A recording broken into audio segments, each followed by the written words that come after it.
Okay, Andrew, I really wanted to get your reaction. I think the world is shocked that that Great Britain has voted to leave the EU. Yeah. When you first saw the results, what was your reaction? It was real shock. I genuinely didn't expect it to happen.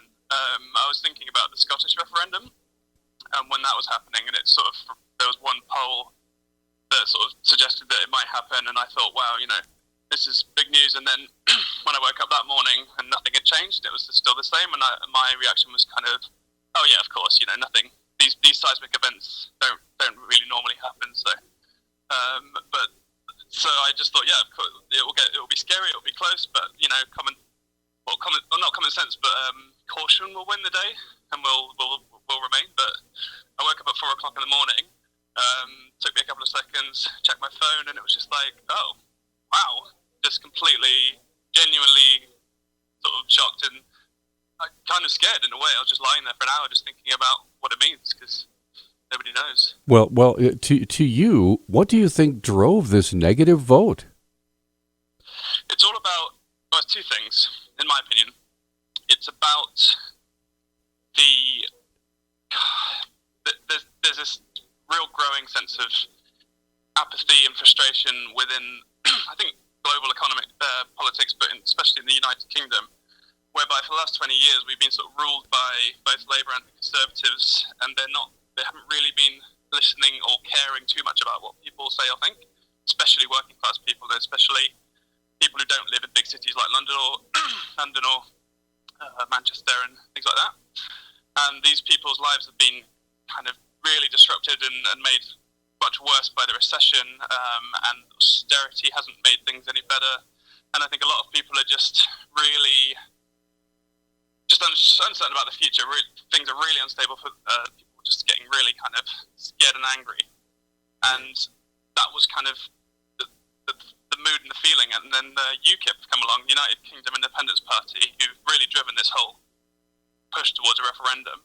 And they've tapped into that zeitgeist. I don't think it was any particular reason why it was UKIP, but I just think they've managed to find that moment, and they've just tapped into that kind of fear of instability and said, right, it's all because of, essentially, let's talk about immigration, which is the most visual thing you can think of. Like when you wake up in the morning, if you've lived in a town for like the last 10, 15 years, 20 years, and you look outside of your window, you start to see it changing, you start to see different people coming in, you start to see different cultures coming in, and that whole sense of identity and Englishness is just broken down, and that's just fed into this real sense of unease. So when it comes to the vote, it's less about the EU. Nobody really sort of cares about the EU, I don't think that many people really understand it. I think it's just people use the EU as a kind of not metaphor, but like a whipping boy. Yeah, like a fall guy in a way. That they looked at EU and they pinned all of those things onto the EU. So the whole thing about immigration, the whole thing about financial instability, the lack of control that people feel in their own lives. So all these kind of concepts that pro-leave campaigners was talking about, like, we don't have control over certain laws, we have to pay a lot of money to the EU, and what do we get back? There's lots of people coming to the country, and there's going to be more and more open borders, so there's less, scarce resources shared amongst more people, so that all feeds into these kind of fears and of instability. And I think that's what people were thinking. They were just like, I don't want a part of that, even though the EU has nothing to do with our problems. Our problems all come from austerity and the recession. Nothing to do with the EU. Well, now, Andrew, what have the UK markets? How have the UK markets responded? I know here in America, our Dow Jones Industrials is scheduled to open about 600 points lower. Yeah. Well, I don't know exact details, but I've heard that the pound is at its lowest since 1998. So the pound's plummeted, essentially. Markets aren't doing too well. I think Mark Carney, who's the head of the Bank of England, he made a speech to try and sort of calm everyone down, basically. But I think it's currently we're not doing too well. So I think the pound's devalued quite a bit. So, just as a UK citizen, Andrew, how do you believe this is going to affect you? Me personally, well, the thing is, I'm not a property owner, and I don't work in a job that's directly linked with EU funding, as far as I'm aware. So I don't know if it will affect me. I don't know, to be honest. I genuinely don't know. I was talking to a colleague of mine who has just bought a property, and one of the warnings of leaving Brexit or leaving the EU was falling house prices.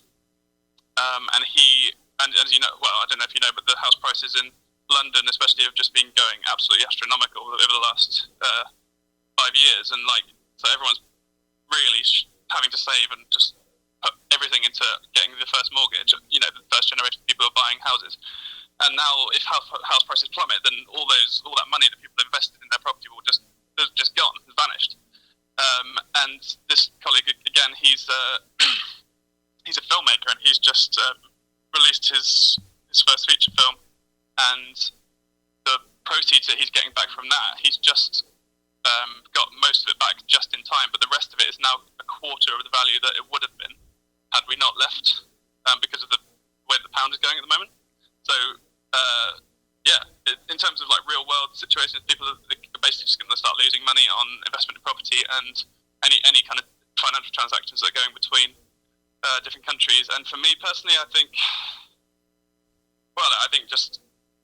I'm sure there'll be in terms of job security, in terms of the amount of money that I can expect to make on things like buying a house and just travel costs and prices of things, that's all going to go up. So it's all just going to be financial and those very sort of everyday things. Sure. Now, one more quick question, Andrew, then I'll leave you alone. And that is, okay. is this vote absolutely binding? In other words, is there a way that the powers can be, the political parties can ask for a do-over, or is this it? I mean, it's not legally binding. We don't have, there's nothing in we don't have a constitution, so there's nothing written down that says just because we've had a referendum, the government has to do anything about it.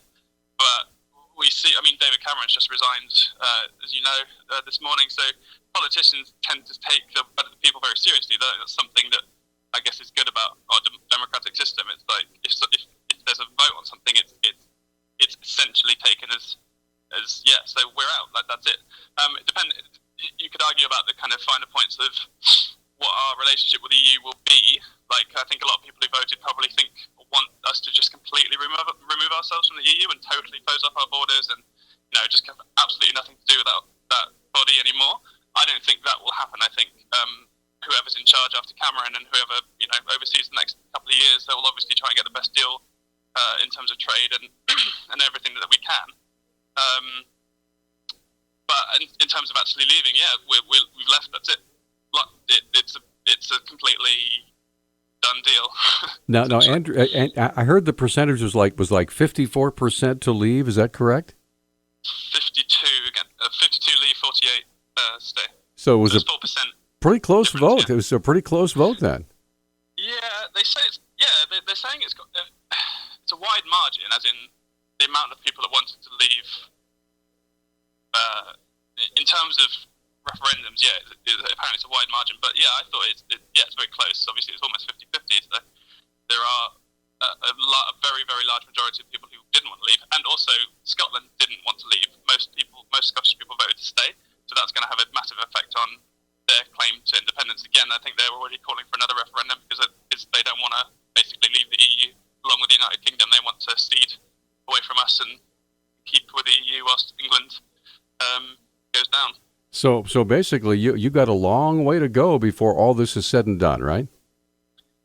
It's just I think it's just completely rewritten the rulebook. I think every single thing that we took for granted and could rely on and think about in terms of our kind of standing in the world, our economy, our trading relationship, literally culturally, our identity, everything's changed.